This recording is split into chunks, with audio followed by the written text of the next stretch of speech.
Um, so, like I was saying in my previous video, tonight will be the third one on life experiences and where I come from and what I experienced to get to where I am today. Um, like I said last night, the hidings were quite excessive in my opinion. When you draw blood, I don't think it's hiding anymore. I think it's abuse. I don't think so, I know it is. And quite often led to that. From this uncle's house that we moved to the other one where I said we lived in the granny flat at the back of the yard. And I remember we didn't have hot water. I used to bath in kum. I don't know what you call it. It's a metal, sort of almost like a bucket where we washed in. And at a later stage, there was a shower head that you could plug into the wall because there was simply no hot water. There was no geyser in the granny flat. It was a maid's quarter next to the garage, and the garage was converted into a flat. So that's sort of where and how we showered and bathed, and winters were quite cold, and but that's how our lives were, and I guess that's part of being poor. Better than abuse, I would say. So at this uncle's house, I remember me and my other cousin and his sister. We got along not too bad, and his mother was a Christian. At least they went to church and they had sort of a belief system. And I think maybe at this point in my life is where I got saved, and I think that's maybe where God got a hold of me and He started taming me to the being I was going to be one day, the person sitting here today telling my life story to you guys. And I remember at night reading Bible stories to us, and I remember always having to turn the other cheek. And I know the basic principles about the Bible of being a better person and always being better, and I think it kind of stuck till today. Obviously, I think I went off my rockers at some point, which we're going to get to. But in this house, I don't recall too much of abuse. I remember excessive alcohol, excessive drinking. Grandfather had a quart of beer next to his bed. That's how we went to bed every night. That's how we got up every morning. And uncles, they went to the army. Army was still compulsory back in the day. And I remember one afternoon, one of them smashing his listen champ, or one of those small buckies, and he smashed it so hard on a light pole that when they towed it out of the field, they actually brought the pole out with, because the front end was wrapped around the pole. And I remember when the car was standing in the yard, them taking the 9mm and shooting holes in the car.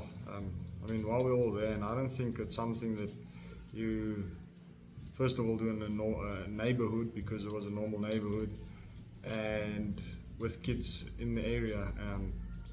I also remember one of the silly things they did is we lived opposite a shooting range, and we often went to go pick up old bullets and casings, and they melted it all down, and they made I think lead sinkers or something out of it. I can't recall exactly what they did.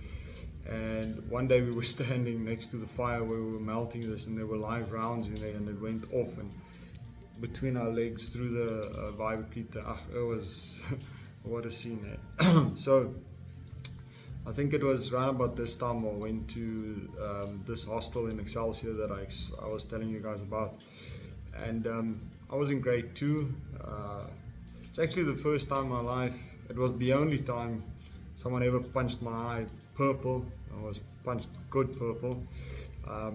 He bumped my head, smashed it on the side of the railing of the backrest of the seats.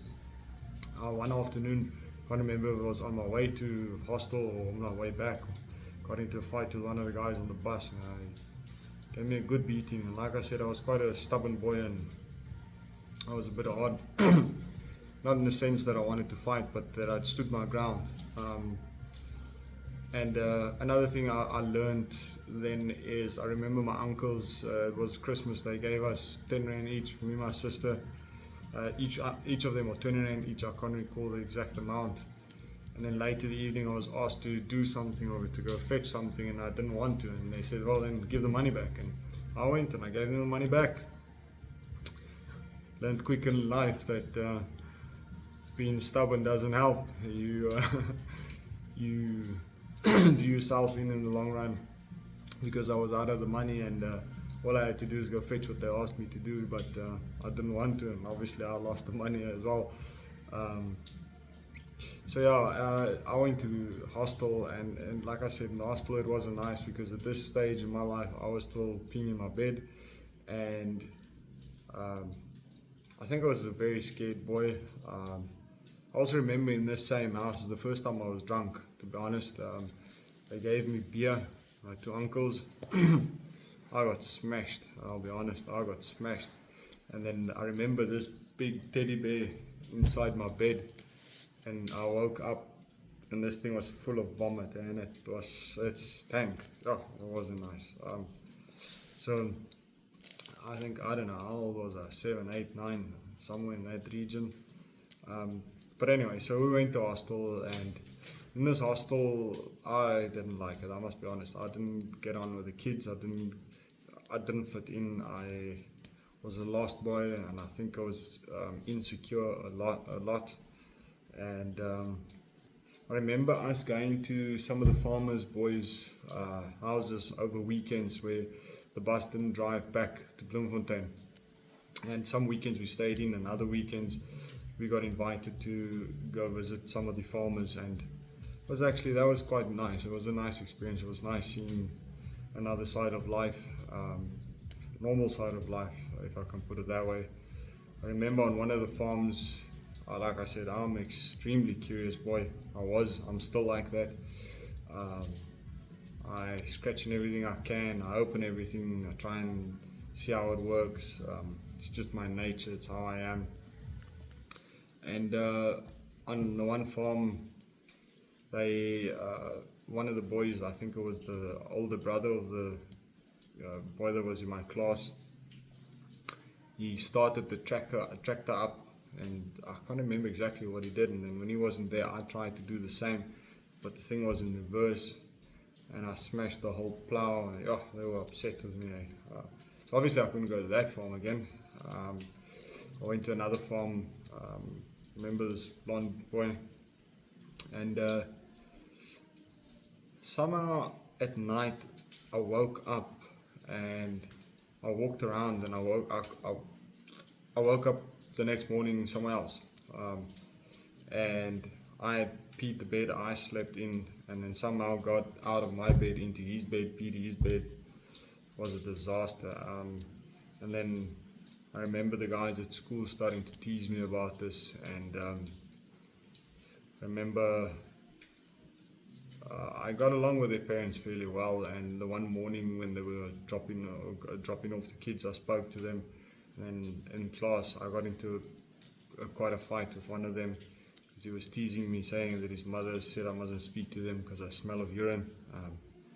Obviously it's not a nice experience for that little kid, especially with the whole class teasing him about it. I was obviously traumatized and didn't know why I was doing this. So yeah, in that hostel is the first time I ever broke something. Today I think I counted, I had broken 30 or 40 something bones in my body. I had a rough life. So, but there I broke my wrist, quite extensive. Could see some of the bone sticking, sort of touching on the skin. It was a bad break. And so basically what happened is the matric guys, they picked me up and they threw me in the air, and they missed. They threw me and they missed. One of the times I came down, I came sort of face down, and I landed on my hands, and I broke my left wrist. And man, that was painful. I remember out of hospital back in the out of hospital back in the hostel. Couldn't sleep for days. I was in excruciating pain. Yeah, like I said, I got picked on a lot in that hostel. I ran away once. Don't know where I thought I was going to go, because I mean, it's Excelsior, it's hundreds of kilometers away from Bloemfontein. It's not like I could have gone home. It wasn't. So I ran away the afternoon, and the evening, I don't know, it was dark. I don't know what time. They caught us in the tree. One of me and a friend, I can't remember who he was, but I think he also wanted to run away.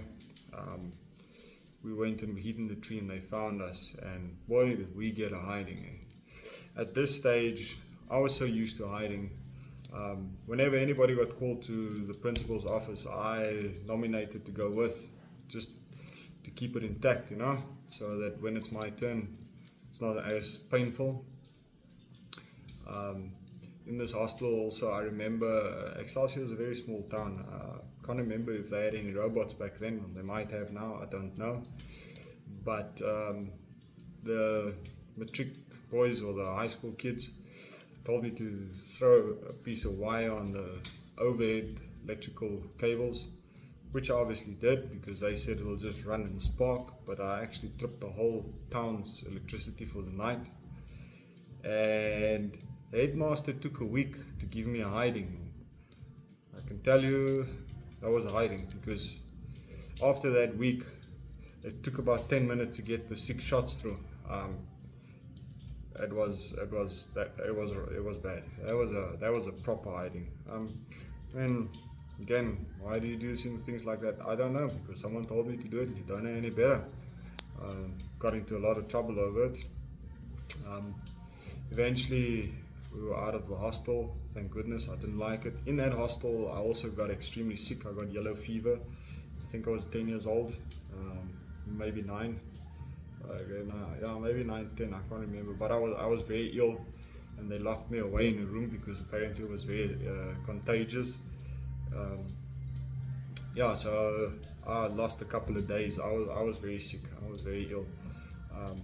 Again, I think God just protected me there, because from what I understand today is it's extremely dangerous to get that illness.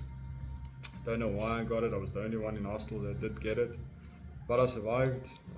I went home after a couple of days or a week or two. I healed. I'm fine today.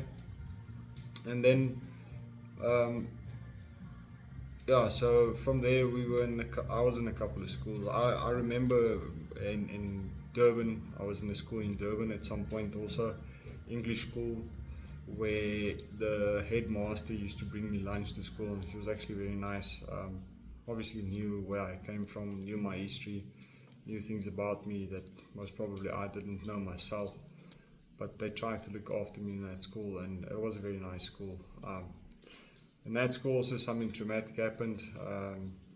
I had to go to the bathroom, and they wouldn't let me out, and I peed myself in front of the whole class. So again, what a disaster. I mean, it's humiliating. It's no good for your self-esteem or your ego. Not that I say we should have an ego, but you do need something to operate on. You need something to make you feel worthy, and that's enough to break anybody. Anyway, so and I mean, like I said, at this point in time, I was so used to hidings. I mean, anything that could have been used as a rod, whether it was a hose pipe or, like I said, that rimpy, a belt, stick. There was this thing, almost like a whip. Anything that anybody could lay hands on, that was the rod for the day. So I was quite tough. I was used to a beating, so it didn't faze me too much, to be honest. Like I said, whenever kids got called to the headmaster for hiding, I went along just so that I could keep the bums nice and tough, you know. And yeah, from there, I remember being in Bloemfontein. We lived in Oranje Zicht. I was fairly good in sports. I've always been quite sporty. I've always been very competitive, but I could never compete because I never had any money to go either on the tours or buy the clothes or whatever the case may be. So I always practiced, but I hardly ever participated. Although I was fairly good, I was quite competitive. And then Bloemfontein, I remember somebody gave me fish tank cleaners, and I went and I stood at the spa. I actually started this thing that everybody hates today, I think, where they wash car windows at the spas or wherever they want to wash your car window. I did that when I was 9, 10, 11, 12 years old. That's how I bought my first bicycle.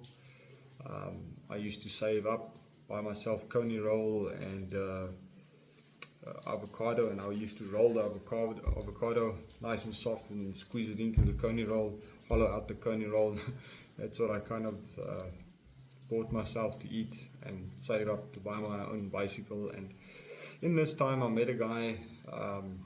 So what my grandfather used to do is he used to ask around the neighborhood. He used to know everybody, and then I was going to the shop once a day, a couple of blocks down, and he would ask everybody they want anything, and then I was the local guy to go to the shop. And I think this is how I met the guy, sort of almost across the road. And I must say that man, I think he honestly cared. He tried to give me a better life. I soon moved out of my grandparents' house. I basically lived across the street all the time. I just came home. They said as long as you come home once a day to go to the shop. That's what I did.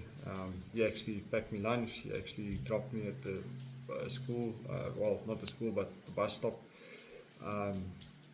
But something happened there which I also, thinking back now, I think it makes me uncomfortable, and it makes me uncomfortable talking about it, because I don't think it's something that should have happened, even though he never touched me or one of my friends that was always with us, but he gave us porn magazines and he watched us watching do things. And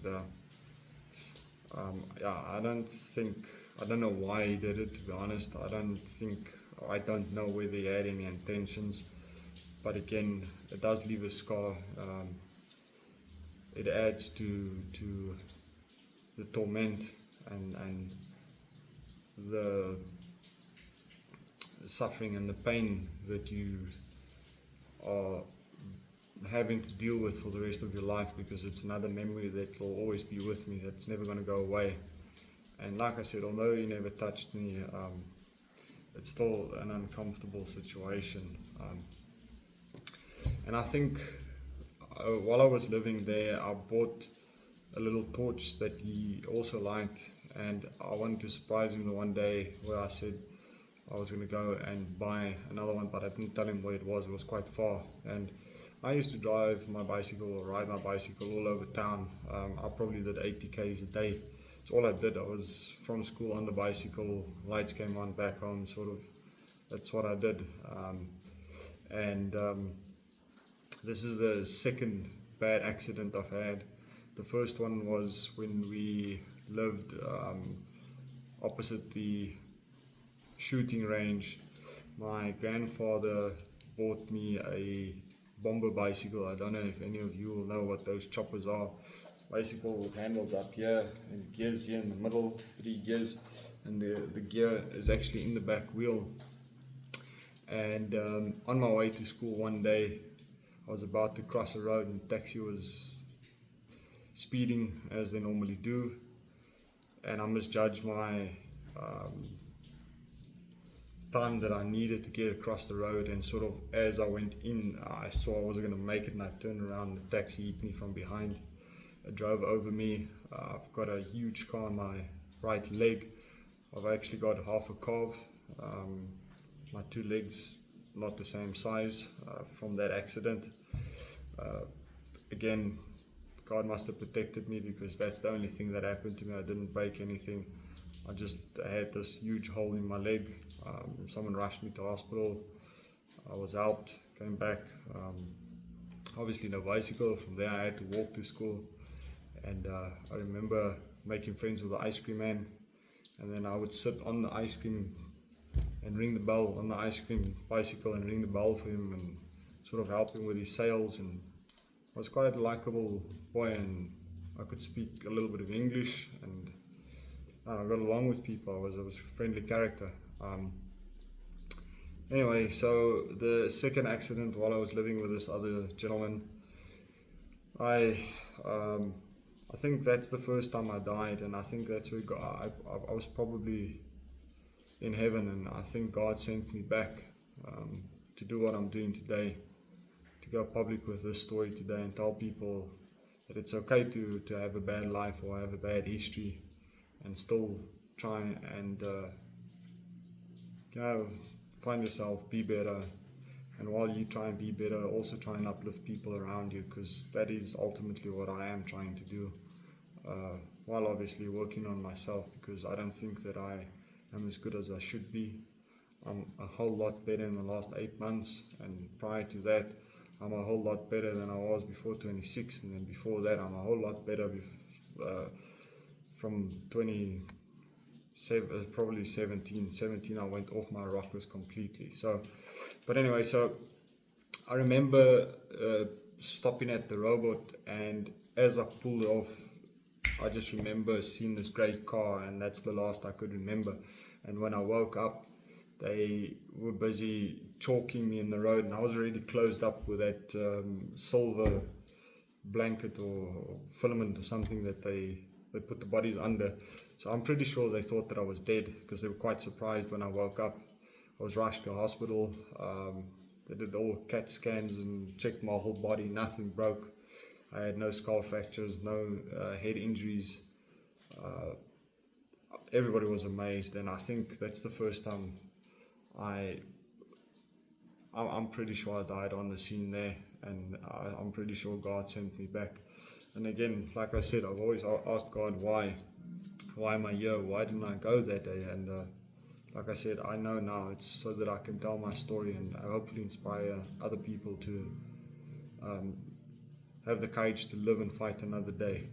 So from here, my aunt from Pretoria, the one who was the last one to commit suicide, came to my grandparents' place, and they offered to move them up. And obviously my sister at this stage was taken away by the welfare. I think she was put in a boarding school.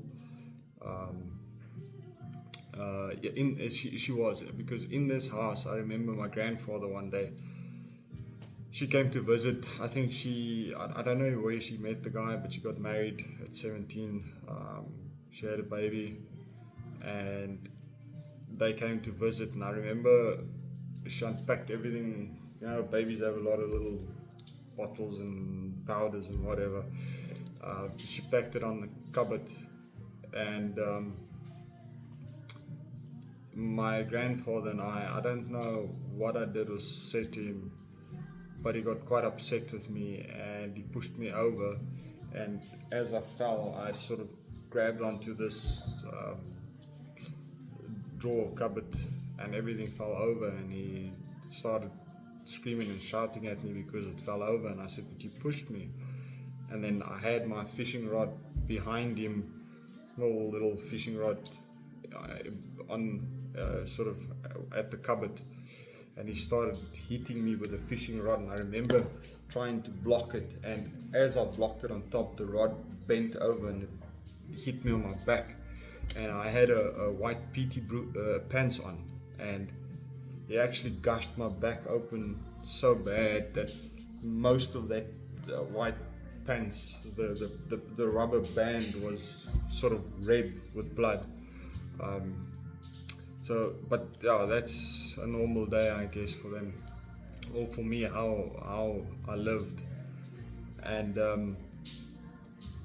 so this man I was living with, like I said, he honestly, I think he did try and give me a better life, but I went and I told him that I was going to move away with my grandparents and that I wasn't going to go through with the welfare and the court case, and I think I was scared. I don't know. I didn't know what to expect, you know. And then when I told him, he said no, he can't accept this because, you know, he was a 50-year-old or something like that. He was never married, looked after his mother. He was a good man, I think. And I think his heart was broken because this little boy that he picked up from the streets that he wanted to help is now going to move away and he's never going to see him again. And I remember him saying that he was going to shoot both of us, and I walked down the passage with him to his room, but when I saw the gun, it's probably the most fear I ever felt in my life. My heart pounded, and I just turned around and I ran out the door on my bicycle. I think the bicycle was still riding itself, and I ran in the house with my grandparents and I ducked under the bed. And I think I stayed there for 2 days until we left, and I just said to them he was going to shoot me, he was going to shoot me, he was going to shoot me, and I was so scared. Like I said, I think it's the most fear I ever felt in my life, and when you hear the rest of my story, it's profound that that's the day that I had the most fear that I've ever experienced. Like I said, he had a little baby brown. It's one of those small guns. I don't know why I was so scared. I don't know. I think because I know he was serious, and I think he was going to shoot both of us.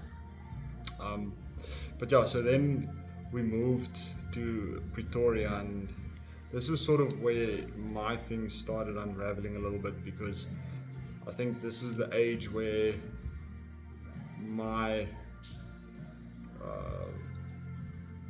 memory of it probably serves me a little bit better, but it's also where my understanding was a little bit better, and I could start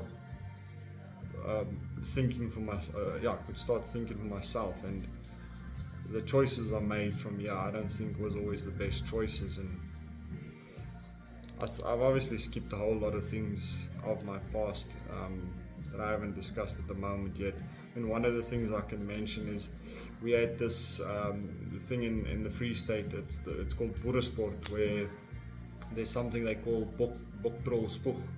That's where you take something in your mouth and you spit it, and you see how far you can spit it. And out of this competition, I started spitting and seeing how far I could spit.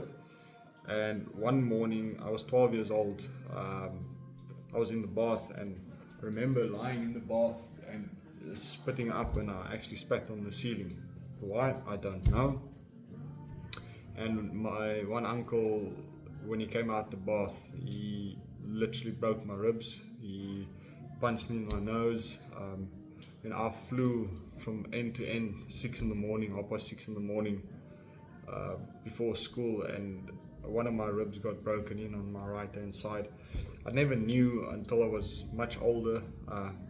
I had a big purple black mark on the side of my rib cage, and I can actually put my fingers in the where the rib's broken. I could put my fingers probably 4 centimeters deep, and that's, I think, how I realized that's the day my ribs were broken. I just never knew. But I think this video is already too long now, so tomorrow night I'm going to continue with it, and I'm going to go into more detail and depth of what I've experienced from here onwards, because it's more clear, and it's also where I started making wrong decisions, and ultimately the decisions that led to me being me today. I don't think that they're all just bad. Yes, they are, some of them bad, some of them not so bad, because I could have been much worse off. Like I say, I am a fairly stable individual today, but life could have been better had I known better. But let's continue this tomorrow. If you will, please like, share, subscribe. I'd like to get to as much people as I can, and hopefully encourage people that have a similar life. Don't shoot up schools. I watched this other thing 2 nights ago of an American boy, 16-year-old, went into a library and he started shooting people. And that's what I'm saying. We don't know what people are going through. I don't know why I never shot up schools. I don't know why I never did all of those things. But what I can say is we need to seriously reconsider what we do with people and how we treat people, because we don't know when enough is enough. So, but with that said, I'll continue this on another video, and I'll try and take off where I left tonight.